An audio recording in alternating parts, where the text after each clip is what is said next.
Welcome, welcome, welcome. This is Edna White, your host of Keeping It Real on Purpose and also your life purpose strategist. And I am so glad to have on our show today none other than Susan Burrell. Now, I'm going to tell you a little bit about her. So, she is a renowned intuitive healer, a spiritual guide, and an author. She discovered how she can empower individuals to unlock their full potential and live a life of purpose. She's also the author of the amazing guide, right? Yeah. The Empowered Life, a 30-day transformation guide. Welcome to the show, Susan. Thanks, Edna. It's nice to see you. Yeah, you too. We were just talking pre-show that we knew each other way back when I first started. Way back, probably Yes. before my book came out. So Yeah, absolutely. Yes, yes. So tell us about the Empowered Life, the guide. Well, the book Yes. is I wrote it it's a workbook basically. Okay. Mm-hmm. When it came out, a bunch of people thought it was a read book, and Right. my hair here, that's stupid. Anyway, I look like it is a workbook, and it's based on practices that I utilized when I was going through divorce, and I knew I wanted to be happier, healthier, and recognize that I had low self-esteem. So it really was, how did I raise myself up into empowerment? Right. And so it's got lots of practical tools. There's deep dives and there's gentle, okay, today you're just going to do an affirmation. There's lots of affirmations, but it also pairs with my website, because when we had lockdown eons ago now, right, exactly. I was led to do guided meditations that I recorded. And it's amazing what comes out of my mouth when I'm just opening up to lead a meditation. So the book is paired with meditations that I developed specific for healing and transformation. And there's also within the book an opportunity to reconfigure your life purpose so that you can come out feeling empowered. You'll have a plan, but it's mostly about getting the garbage that blocks our creative, intuitive out of the way. And that requires doing work, inner work. Right, it does. So you said reconfigure. Can you explain a little bit of the reconfiguration? Yeah. Well, I'm big on mind mapping. Do you do mind mapping? Yes. Oh my God. When I found that years ago, it's my go-to. If I've got a question I can't find an answer to, I sit down and do a mind map. And what I found almost, I don't know, every year, maybe 3 or 4 times a year, when I'm journaling in my spiritual practice, my morning practice, I ask myself, who am I now? Who am I? That's good. Because we are spiritual beings on an evolutionary soul growth path. Okay. And so we're constantly changing, just like the cells in our body are growing and dying off, and all of the constant change. We live in a dynamic universe. Yes. So asking that question, who am I now? Out of that, I begin to see, okay, I'm still on purpose. I'm still on the correct trajectory for my intentions in this lifetime. And or I've kind of segued, and maybe that segue is a much better direction than where I thought, and in my head, in the linear mind, that I needed to go. So so yeah, asking, I find it really helpful to ask, who am I now? And then listen to see what's shifted over the course of a month or a year or whatever. Okay. Yeah, because with mind mapping, your purpose may be the same, but your intention may be different, correct? Right. And different action steps might pop up. That if you're sitting there, What I find is, when I give talks or I'm creating a class, I use a mind map. I do mind mapping to see what's the content I want. But it also helps you to see that, okay, this is a step I can take. This is an action item. The other thing is a quality I want to feel, because I'm really big on what are the qualities you want to feel in order to live a happy and empowered life. And it's not so much there's doingness in this life, but it's more about feeling and being connected Absolutely to your inner guidance and wisdom. So so the quality, explain to the audience what you mean by quality, because there's values, then there's qualities, correct? Well, actually, sometimes those overlap, qualities and values. Right. So a quality might be, I want to be happy. But then the value could be, I want to be loved. Because love is a value, right? Right. And if the more we love, the happier we can become. And the more we give, giving is an action. But it comes from a place of gratitude, right? And gratitude is a quality. Right. Yeah, that makes sense. That makes sense. Yeah. Good. Awesome. So I love that your book, and I checked out your website and your book at the same time.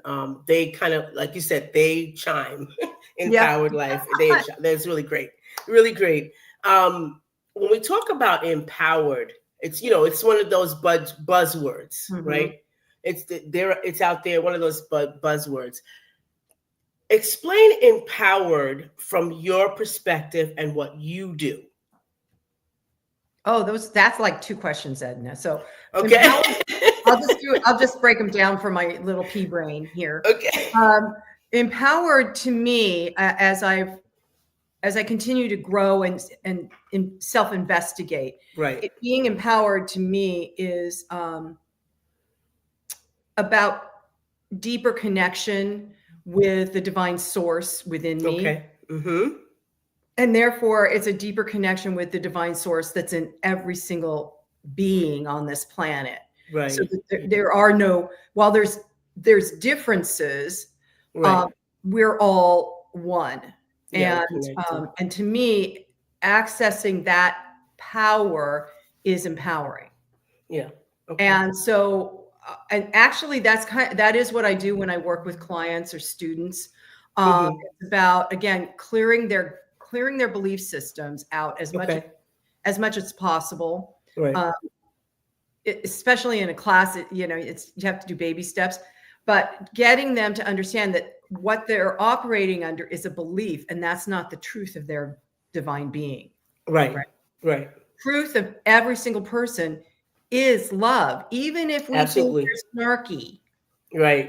Yeah. Even if we think otherwise. It's love. There is that divine spark. And so as we uncover it within ourselves, we're able to see more of what's within others. And that is also empowering. So when I work with clients, we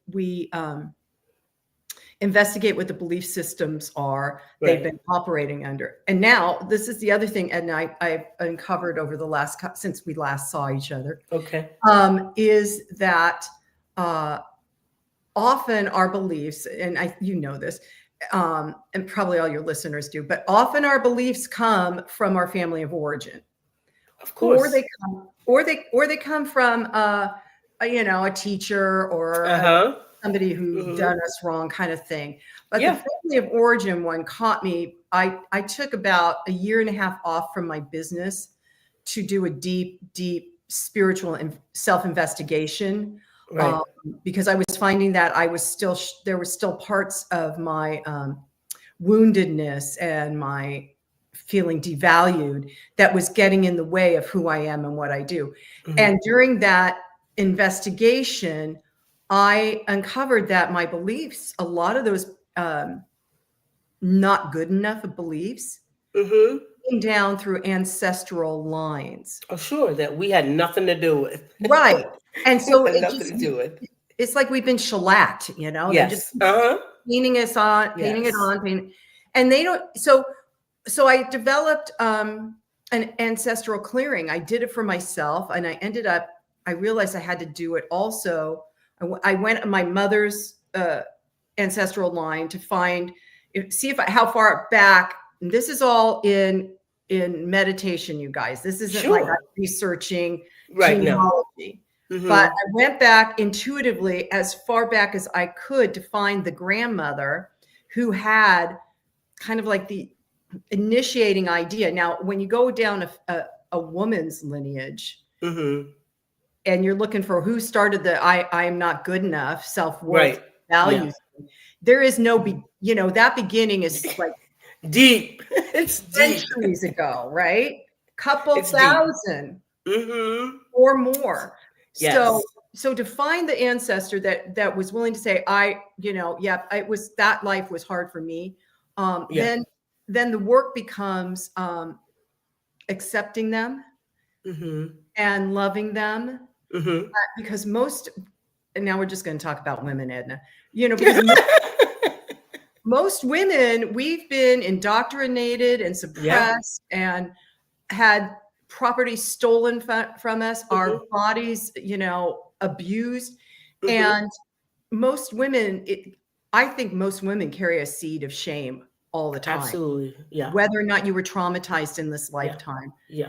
And so then to forgive these women for doing the best they could in the circumstances that they were in, and sometimes I intuitively can hear what that circumstance was, but mostly just to forgive them. And then the freedom that comes out of that is a lightening of the burden that the ancestors are still carrying, and a lightening of your burden. And so then what I do is I face the future generation, because I have a son, and years ago there was my dad was a rageaholic when I was growing up, and so I was exhibiting some of that, and I thought, it stops with me. It stops with me when I had my son, and without knowing that I was doing ancestral clearing, that's what I was doing. Yeah, absolutely. I didn't want that rage to go down the future generations. So the same with the self-worth. When I was investigating it, I faced the future generations, starting with my son, and sent love and esteem and all of that down, so that they don't have, whatever their dealy do is going to be when they come here, they don't have to do the work that I've already done about how do I like myself and do I like myself. They can start on a higher plane, So, that's become another thing that I do now, and with clients. In fact, I taught 3 classes this year, 2 of which were classes I created called "Are You a Light Leader?" Because at the beginning of lockdown, also, that was such a pivot point, I think. I was in meditation and heard, you have to activate the light. Activate the light. And I thought, well, what the hell? And then I heard activate light leaders. So there's many of us that are light workers. You hear that bandied about a lot. A light worker, a light breather. But in the times that we're living through now, we need people who are light leaders, who lead from a high soul purpose perspective, not what we see, right? So that the new leadership that will be forming, it will be forming. I have no doubt, Edna, the new leadership is forming. Yeah. And we just still have to get through some muck. Yeah. But it requires people of integrity and who know their values, who live by values, not what we've been seeing. And then light leaders support others in being their true authentic selves. Yeah.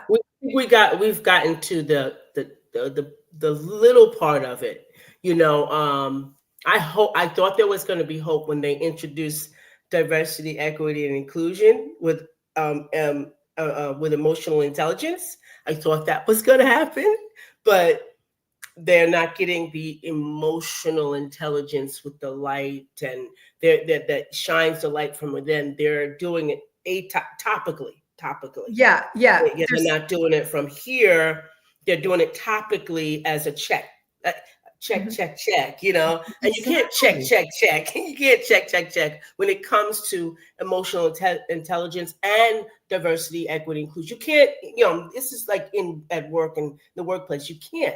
It's got to be from a place of authenticity. Just completely, and a heart connection where very true. Where the individuals are listening to their heart, which has a higher resonancy, a higher frequency, absolutely, in love than the head, which is that's where all the indoctrination is built. Yeah, exactly. And that's where all the junk is there, and it's swirling around, and it's kind of talking you out of what the heart is saying. Because I know it happened to me. It talks you out of it because it's trying to protect you. Because when you're learning to live in the light, this is new to the brain, to the mind. It's new. So of course it's like, whoa, this is too much. Slow down. Maybe you shouldn't do this, and starts to talk you out of it. When you listen to your heart, it helps you to vibrate even in hard times. Yes. Well, even in hard times. It's almost like the practice of listening to the heart when things are good. Mm-hmm. It's like kindergarten, right? Yeah. And then we hit the hard times, and we're like moving fast through college, a master's program, and we're getting the damn PhD, and it could be within a month, But the acceleration, we're in we as a planet, as humanity, are in a huge acceleration and ascension program because we chose to be here as souls right now. And so it's not, I'm still swimming, I'm still swimming. Okay, I'll just keep going even when times are rough, because somebody has to lead the light. Absolutely. And you have to do it, number one, for yourself, like you said the first time, for yourself. I wanted to talk for you to talk about, because I think you have a lot of insight on this, and you've done it. Taking that time, coaches like us, healers like us, leaders like us, need to take time to do the work for them, on themselves, in themselves, for themselves, and then be able to be a more of a light. Because when we don't do the work, it seems to be harder. It's not the way, everything kind of gets in the way. And we think, not gets in the way. We think that every time we go to, we have a goal, we have a set goal, like in our own business. Let me just take my own business. And we're like, oh, we're going this way. This is the goal here. I'm going this way. But it's like, what am I doing? It's not, I'm doing everything that's everybody said, but it's not working. And the only thing that clicked for me is like, am I being authentic? Am I checking my intentions? All of those things. And then when I even checked all my intentions, I had to do, now let me go back in my ancestral, go all the way back, because there's things that I have taken on. And I knew I was angry. I said, I didn't know why I was angry. Once I got, over the trauma that I had, not over it, but I understood where it came from. Because once you understand where it comes from and, what it does to you, then you can kind of unravel that. But I said, okay, I'm still angry about something. I don't know what that is. Or I don't have a man and I don't know what that is.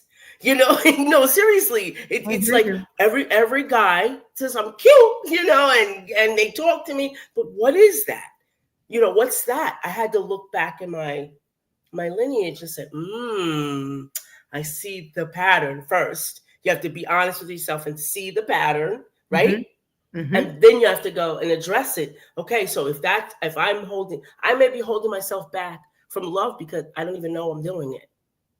Correct. And that's what a lot of people do about love, about a lot of things. Yes. You don't even know you don't know what you don't know what you don't know, right? So if you don't exactly. know how are you gonna, so you have this investigation. Yes, I like that word, investigation. I like it. Is so important if we are going to grow individually and collectively. If we're going to move to the next level collectively, wherever we are on the planet, we have to grow internally. Right. And to me, that is a high calling. It is. It's a very high spiritual calling to grow internally. And I'll share something with you. Before the election, I'm going to talk about it a little bit. Go ahead. I was traumatized. I was traumatized after the election too, but as most people, I'm telling you, a lot of people think. But there's some people I'm like, wow, you're okay with that. Oh, well, we're just going to see what happens. But a lot of people are not okay. Yeah. So, but leading up to it, I was getting, I was angry and just critical and blah, blah. And I had to stop myself, Edna, because I went, okay, so one thing I do know as a spiritual healer, because of my own investigation, is if I'm upset about that over there, if I'm critical about that person, thing, place, whatever, outfit that woman's wearing, whatever, it's because I'm critical within myself. There is something where I am judging myself. Yes, exactly. It may not be the exact same way, but so during leading up to the actual election day, my daily practice became, who am I being critical of? And then looking at what is the criticism I have, and can I turn it around? And what is within me that I am being hypercritical about? Been there, like not being good enough, or whatever. I can't remember what came up, but it was pretty. It was transformative. So, just it's a lot of work too. It's a lot of work for you. You have to work on that. Absolutely. It's not a one and done, No. You take a class or read one of those books and you go, oh, thank God. No, it's not a one and done. I started like you started in my 40s to realize, I started with affirmations because that wasn't a thing for me. It wasn't part of my life. I didn't know anything about it. But when I started with Louise Hay and Wayne Dwyer, I started with them, and it just started opening things up for me. And then I went to the guy Think and Grow Rich. I went with him. And then I was just like eating other books up and trying to, get the fullness. I was like, oh, wow, I didn't know this. And so it opened a new avenue for me. But it also started me to inwardly check. Everything was inwardly checked. And I was like, wow, I was super critical, man. I may not have said a lot, but I thought a lot. Woo, but I had thought a lot. Woo. And it does damage to you, and that's, we don't. And then I thought, I said, well, if I'm saying that about her or him, what am I saying to myself? And I literally was in the mirror. And when I was doing this, I was actually driving the car. My car. And I'm driving, and I was like, and I'm looking at the, I'm driving in the side view mirror. So I'm like screaming at the guy, and I saw myself, and I was like, oh, I don't like that. I was like, I was a different person. I was like, that's not good. So this is me. This is who I am. Like, so it's me. I'm not even thinking about that person, because me yelling at the window could have been like another accident. You know what I'm saying? Another issue. So I was like, oh, this is me. I'm talking to me, and I'm like, whoa. It was a very eye-opening. And ever since then, in my 40s, I want to say 42, 43, every day it's been like, peel away the onion, like you said, peel it away. Well, and the thing is that's going on right now too, Edna, because I mentioned we're on an accelerated soul growth pattern. Right. 2025 is going to like blow the doors off. I mean, we thought up until now was raucous. It will blow the doors off. Yeah. In eventually what will be a good way. But part of what is we need to pay attention to is what we are thinking, because the vibrational frequency absolutely has amped up so much, we can have a thought and it will manifest. That's right.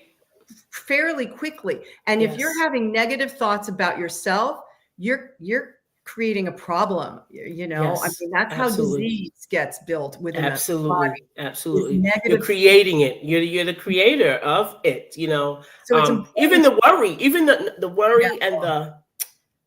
and the always, what is it called when they always grumbling about stuff? What is that called? Just grumbling about everything. Like, we was in the store today with my daughter, and so it's a grocery store, you know, and you have to wait online. You just, you know, it's not like, it's inevitable no matter what you do. You know, no matter what condition you're in, you know, wheelchair, you still gotta wait, right? So these people were behind us. And of course, it was a little old man, and he started, oh my God. And his wife said, calm down, this is a grocery store. But, you know, even doing things like that, you know, just putting that out there, you know, it's like, oh, you know, and you're putting a vibration out. Yes. That now somebody else is feeling that vibration. And, you know, it's just like somebody coughing.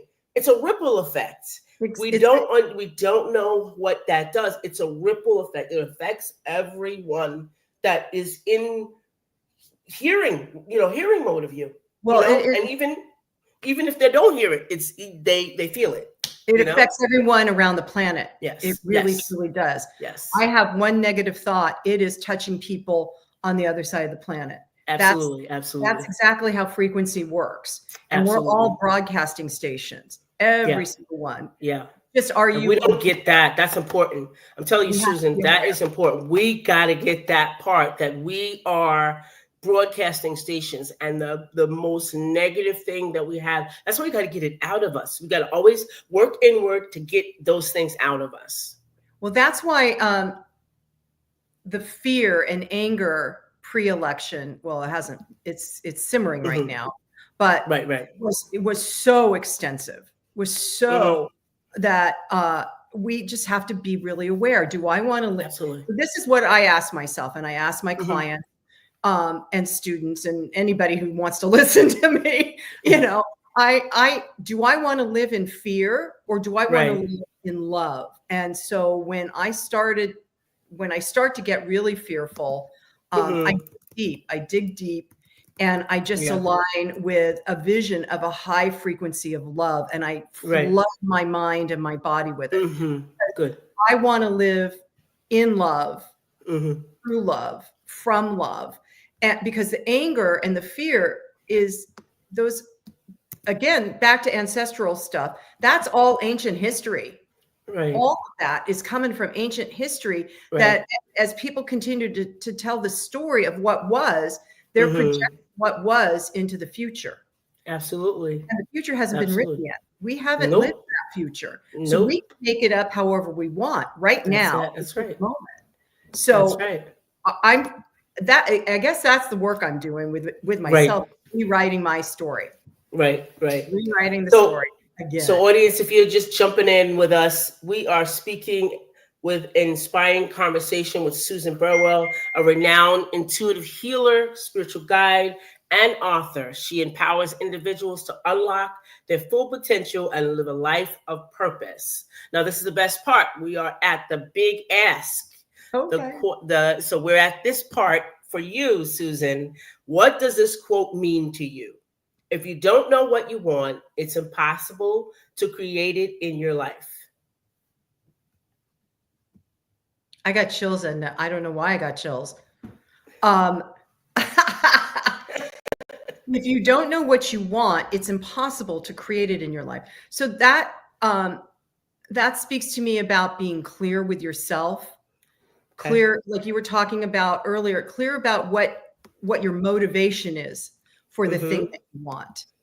And then being clear that I deserve to have that thing. Absolutely.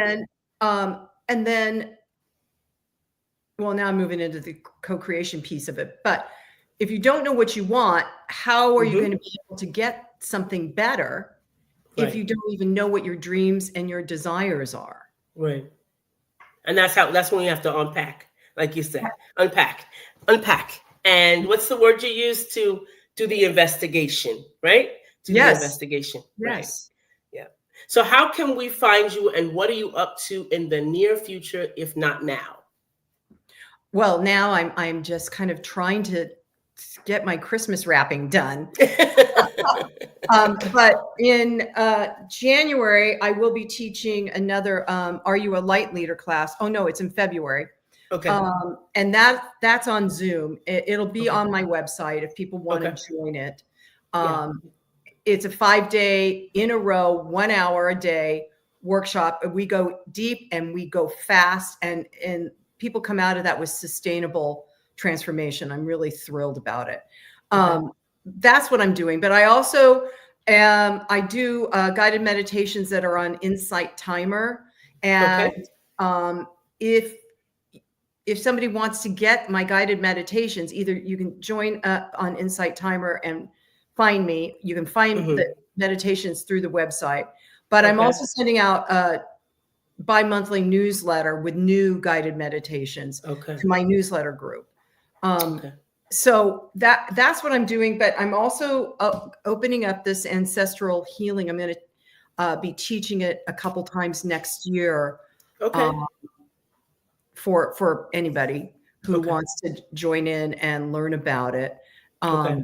I got a lot going on. I just had a team meeting. We came up with so much stuff. Edna, I was like, I'm going to take a nap for 2 days and then I'll think about it. But yeah, so we're going to be doing that. And I do a lot of energy work. So I'm going to teach another energy class next year, probably in the fall.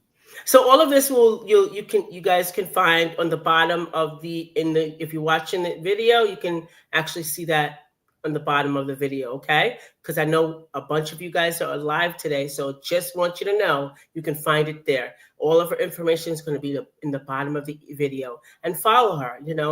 So we'd like you to like and subscribe if you are on YouTube. If you want audio, please do the same and share it around, because you are watching Keeping It Real on Purpose. I am your host, Edna White, and my esteemed guest, Susan Burrell. We're saying goodbye for now.